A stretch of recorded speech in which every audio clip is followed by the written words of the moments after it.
बहुत दिनों की बात है।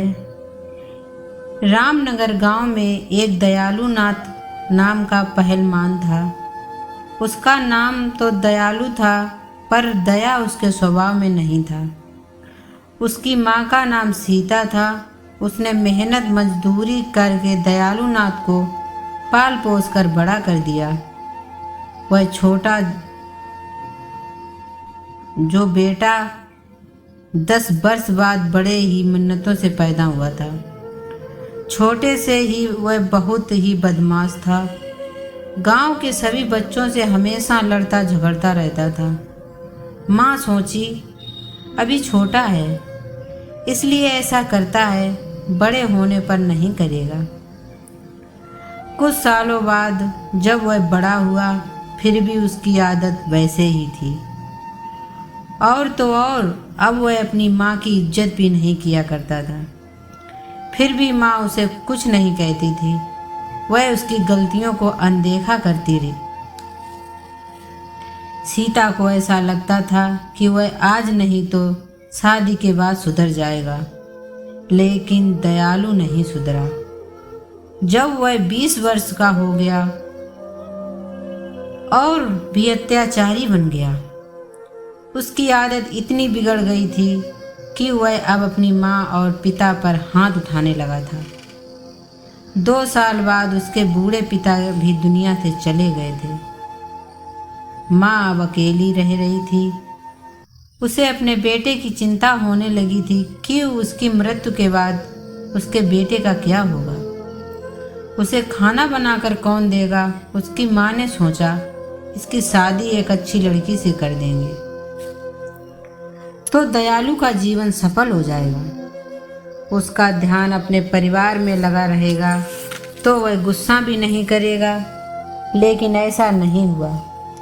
शादी के बाद तो वह भी बिगड़ गया। पत्नी पुष्पा तथा अपनी सास देविका, जो कि 2 दिन के लिए अपनी बेटी के घर मिलने आई, उसे भी एक दिन दयालु ने शराब के नशे में आकर मारा और गाली गलौज किया।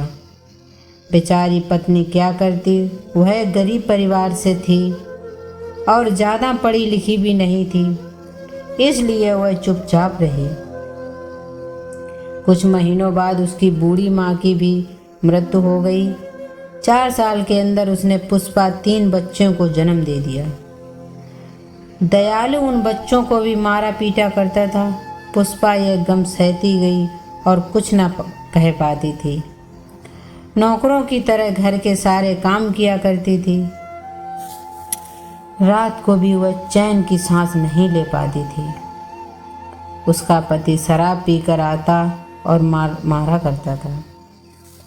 10 साल तक तो बेचारी पुष्पा जैसे तैसे करके काम काज करती रही और अपने अत्याचारी पति की मार भी सहती रही, ताकि उसके बच्चे पढ़ लिख कर अच्छे ऑफिसर बन जाएं और वे उनकी माँ की तरह जीवन न जिएं। भगवान की कृपा, पुष्पा की मेहनत रंग लाई। जो कॉलेज में पढ़ती थी वह उस कॉलेज में प्रथम आई। उसकी माँ का सपना पूरा होने लगा था। उसने अपनी बेटी पर गर्व था कि एक दिन बड़ा मुकाम हासिल करेगी। अचानक एक रोज उसके पिता शराब के नशे में आए। अपनी बड़ी बेटी रीना को बुरा भला कहने लगे और मारने लगे। रीना पढ़ी लिखी और समझदार लड़की थी। उसने जैसे तैसे करके अपने बाप को बचाई, यहाँ तक कि माँ भी उसे बचाई तो उसे भी मारा। यह देख कर उसके दोनों भाई चुपचाप एक कोने में बैठे कर रोने लगे। रीना अपनी गलती के बारे में पूछती है कि मैंने कौन सी गलती की थी। सीधा कॉलेज से ही तो आ रही। पिता शराब के हालत में जोर से बोलते हैं, मैंने अगली बार तुझे राहुल के साथ देखा तो समझ लेना।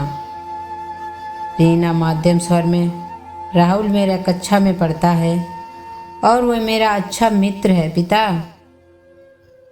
मैंने तुझे इतना बड़ा क्या राहुल के लिए किया है कि तुम उसके साथ चली जाओ।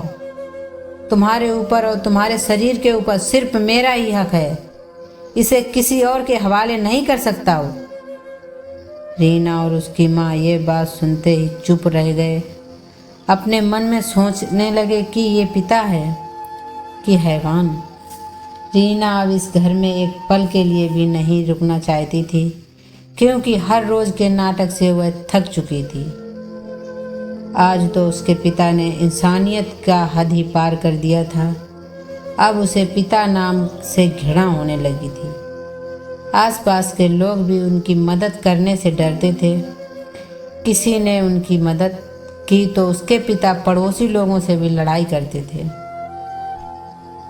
लोग उनकी मदद तो करना चाहते थे पर कर नहीं पाते थे। उसकी माँ ने उसके लिए इतना संघर्ष किया था, उसे रीना पूरा करना चाहती थी। एक दिन जब उसके पिता घर से किसी काम के लिए 2 दिन के लिए बाहर चले गए, तभी पुष्पा ने सोचा ये अच्छा मौका है। रोज़ रोज़ के झगड़े से तंग आकर पुष्पा ने रीना की शादी अपने सहेली के बेटे राहुल, जो कि उसके ही कक्षा में पढ़ता था, उससे करा देती है और अपनी बेटी को इस नर्क से निकाल देती है। उसी रात रीना और राहुल उस गांव से चले जाते हैं और नागपुर शहर में जाकर अपनी आगे की पढ़ाई करते हैं। घर पर जब उसके पिता को यह बात पता चलती है तो हमेशा की तरह फिर से लड़ाई होती है, लेकिन आज के इस लड़ाई में पुष्पा को बहुत सुख समय बिताते गए। जल्द ही रीना वकील बन गई। उसने अपनी माँ पुष्पा को उस नर्क से आज़ादी दिलाई और अपनी माँ सहित दोनों छोटे भाइयों को अपने साथ घर में रखकर अच्छे से पढ़ा लिखा रही है। आज वे सब एक सम्मान का जीवन व्यतीत कर रहे हैं। पुष्पा का ये संघर्ष पूरा हुआ। उधर उसके पिता अब अकेले अपनी जिंदगी जी रहे हैं। कोई भी उन्हें खाने के लिए नहीं देता। जैसे तैसे वह पापी अपना जीवन जी रहा है। ये कह सकते हैं कि अपने कर्मों का सजा भुगत रहा है। इसलिए ऐसा कहा जाता है कि धरती पर स्वर्ग है और नरक है। जो जैसा कर्म करेगा उससे वैसे ही भुगतना पड़ेगा। इसलिए सबके साथ अच्छा व्यवहार करना चाहिए ताकि हमारे भी साथ लोग अच्छा व्यवहार करें। ये कहानी यही सीख देती है कि अच्छा कर्म करो और जो जैसा करेगा वैसे ही फल मिलेगा। संघर्ष करो, संघर्ष का फल हमेशा मीठा होता है। जय श्री राधे।